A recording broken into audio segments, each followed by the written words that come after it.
Olá! Hoje a gente vai mergulhar num assunto que é, sim, complexo, mas super importante para a saúde mental: o transtorno bipolar.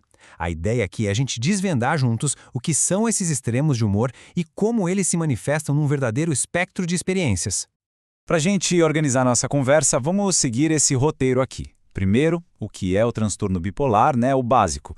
Depois, a gente olha para os polos de humor, entende os tipos que existem, os fatores associados e, por fim, tenta ter uma visão que vai além do rótulo. Bora lá? Certo, então vamos começar pelo começo. Afinal de contas, o que é exatamente o transtorno bipolar? Vamos firmar essa base para todo mundo partir do mesmo ponto. Bom, na sua essência, o transtorno bipolar é uma condição de saúde mental marcada por mudanças de humor bem intensas, sabe? E não é uma mudança qualquer. A palavra-chave aqui é polos. Pensa nisso. O humor fica oscilando entre dois extremos, quase como um pêndulo que vai de um lado para o outro. Tá, mas o que são esses polos na prática? A imagem de uma gangorra é ótima para isso. Imagina só. De um lado, a gente tem o polo depressivo. É aquela sensação de tristeza bem profunda, sabe? Falta energia para tudo, uma perda de interesse geral nas coisas. Aí, do outro lado da gangorra, está o polo eufórico. É o oposto. Um pico de energia, um humor super elevado, que pode ser tão intenso que a gente chama de mania, ou uma versão um pouco mais leve, a hipomania. E olha, é muito importante deixar isso claro. A gente não está falando de simples altos e baixos que todo mundo tem. Não mesmo. O transtorno bipolar é uma condição séria, crônica. Essas oscilações são tão fortes, tão intensas, que acabam impactando profundamente a vida da pessoa. O trabalho, os relacionamentos, a rotina, tudo. Beleza, já temos a ideia geral. Agora vamos aprofundar um pouco mais. Como na prática, viver dentro desses polos? O que define de verdade um episódio depressivo e um episódio de mania? Então, o episódio depressivo maior, ele é bem mais do que só estar triste. É um período de, no mínimo, 2 semanas, tá? Em que a pessoa sente um humor bem para baixo ou, e isso é importante, uma perda quase total do prazer nas coisas que antes gostava. E não para por aí. Isso vem com outras coisas: alterações no sono, no peso, um cansaço extremo, sentimento de culpa, dificuldade de se concentrar, ou seja, causa um prejuízo bem real na vida. Agora, virando a moeda, a gente tem o episódio maníaco. Dura no mínimo 1 semana e é um estado de energia, de euforia fora do normal. Ou às vezes pode ser uma irritabilidade extrema também. A pessoa se sente com a autoestima lá no teto, quase não precisa dormir, a fala fica super acelerada, os pensamentos parecem correr numa corrida maluca, o que a gente chama de fuga de ideias. Isso pode levar a comportamentos de alto risco, sabe? E o impacto é tão severo que muitas vezes a internação é necessária para garantir a segurança. Certo. E aqui tem um ponto que é crucial a gente entender: a diferença entre mania e hipomania.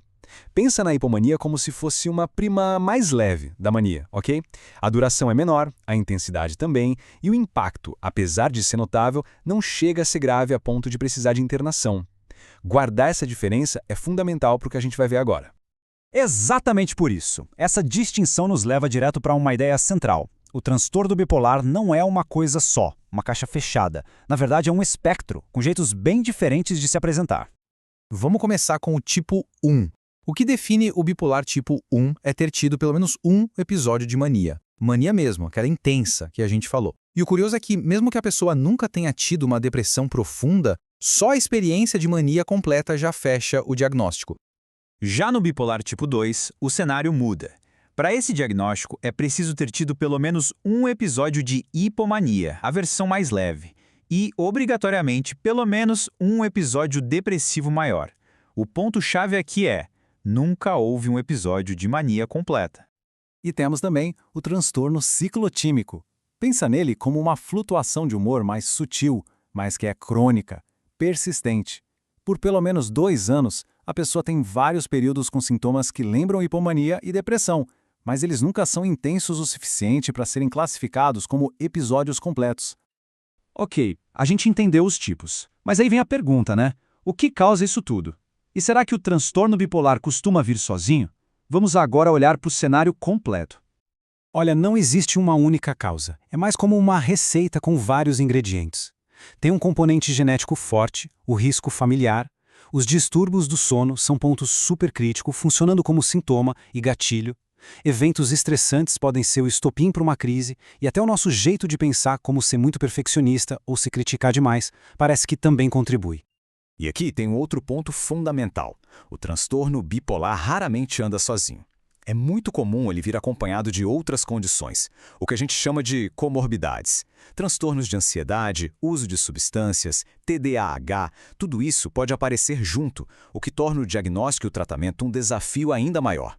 E para deixar o diagnóstico mais, digamos, personalizado, os profissionais usam os especificadores. Pensa neles como um sobrenome para o diagnóstico.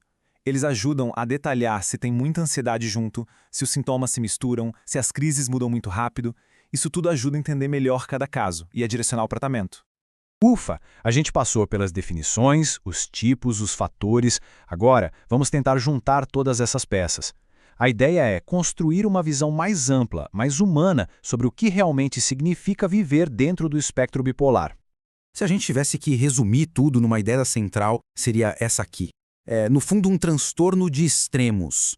Uma oscilação crônica e muito profunda entre os polos da depressão e da euforia. Essa é a experiência que define essa condição tão complexa. E talvez essa seja a principal mensagem de hoje. Entender o transtorno bipolar é ir muito além de um carimbo, de um rótulo simples. É enxergar um espectro enorme, complexo, cheio de experiências humanas diferentes que não cabem em caixinhas. Isso exige da gente uma perspectiva com muito mais nuances e empatia. E para a gente fechar, fica aqui uma reflexão. Pensando em tudo isso, como será que o entendimento melhor, mais profundo, do espectro bipolar poderia mudar o jeito que a gente, como sociedade, fala sobre saúde mental? É uma pergunta importante, né? Que vale a pena a gente levar e continuar pensando a respeito.